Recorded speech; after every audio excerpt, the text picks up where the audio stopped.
Today's news, China builds shelters for homeless children. In ecology news, more than 1,000 trees are planted in honor of a wedding celebration in Lebanon. In veg news, a documentary by an American vegan filmmaker shares thoughtful messages. Please stay with us for all this and more on Supreme Master Television, your constructive global TV channel. Today, October 21st, is Shemini Atzeret, a Jewish holiday which means the assembly of the eighth day. It comes after the feast of Sukkah and is considered a separate holiday. According to some interpretations, when Sukkah was over, the Creator invited the Jewish people to stay for an extra day of intimate communion and celebration. In synagogues worldwide, on the night of Shemini Atzeret, and then again on the next morning, members of the congregation dance in joy with the Torah, the holy book of Judaism. This is called Hakafat. May our devoted Jewish brothers and sisters have a joyful Shemini Atzeret.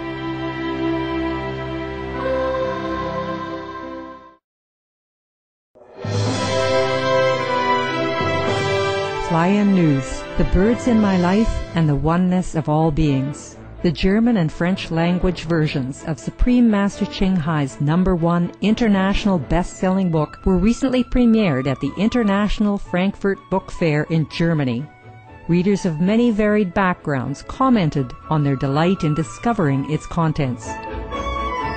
J'ai été très surprise en ouvrant le livre parce que je m'attendais à un livre avec beaucoup de textes. Et quand je l'ai ouvert, j'ai vu que c'était quelque chose de tellement simple, tellement paisible à lire. J'ai vraiment ressenti comme un cadeau de la part de Supreme Master, le fait qu'elle nous livre ces aspects-là de sa vie intime avec les oiseaux. À travers ce livre, on peut mieux la connaître et c'est vraiment de l'amour à l'état pur qu'on peut retrouver aussi bien à travers le texte qu'à travers les photos. Ja, ich habe den Eindruck, dass da einfach ein Mensch wirkt, der ein sehr großes Herz hat für die Tiere und auch für die Thematik der Tiere. On Saturday, a live video conference was held between the author of The Birds in My Life, Supreme Master Ching Hai, and distinguished animal experts from different fields. Much curiosity and appreciation were expressed about the creation of this unique book that features the touching stories of each of Supreme Master Ching Hai's lovable bird companions. Wann, durch welche Erlebnisse, durch welche Erfahrungen ist ihm so klar bewusst geworden, dass die Tiere und die Menschen in der Schöpfung den gleichen Wert haben? Through meditation, I have realized the sameness of all beings. And the inner connection between all of us. We came from the same essence. And of course, as you said, it is still foreign to some humans because we are disconnected with our real selves, with the essence of ourselves, which is the same essence as other beings like animals. I think it's great that she's able to bring that connection to so many people. Putting forward values of compassion, trying to understand the animals and trying to recognise the importance of preserving their natural lives. I also appreciated her comments reinforcing the fact that we should be compassionate and living with animals in a sustainable way. We thank Supreme Master Ching Hai, who has taken the time to show us the inner closeness we share with our animal co-inhabitants. May we coexist in harmony and care for these wondrous, intelligent animal species who have always honored us with their gentle company on this earth. The Birds in My Life book release video conference with Supreme Master Ching Hai will be rebroadcast on Supreme Master Television's Words of Wisdom with multi-language subtitles at a later date.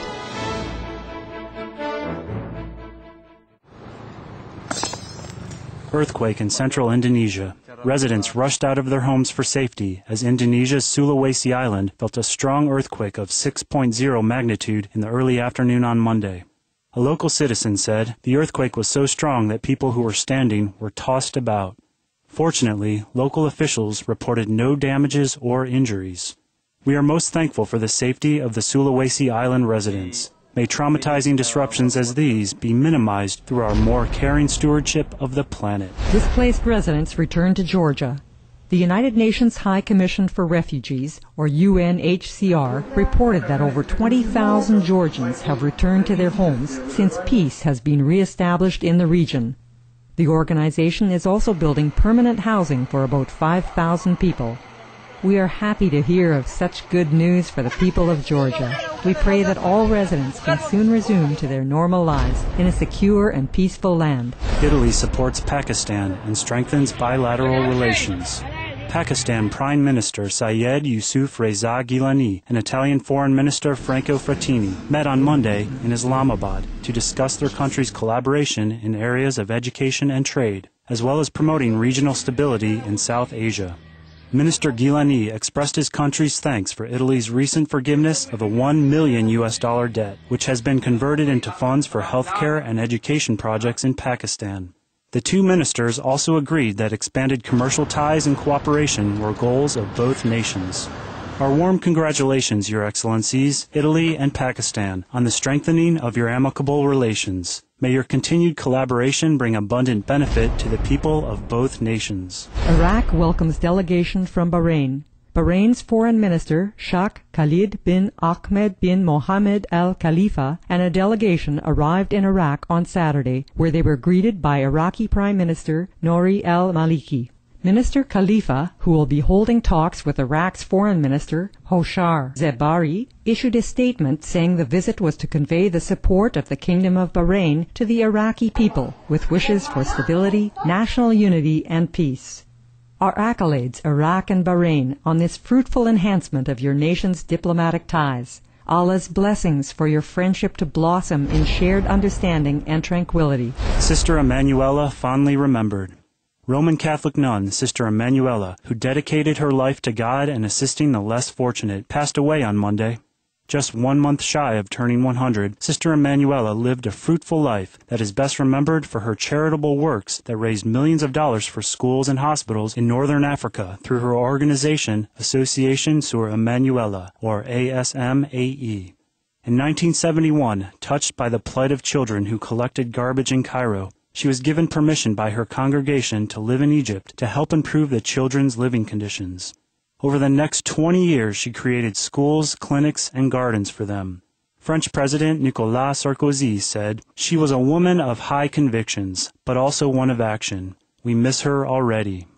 We join the world in honoring Sister Emanuela, an angel who bridged the boundaries of faith and culture to touch the lives of so many. May her soul's shining star continue to illuminate the heavens as she rests peacefully in God's eternal love.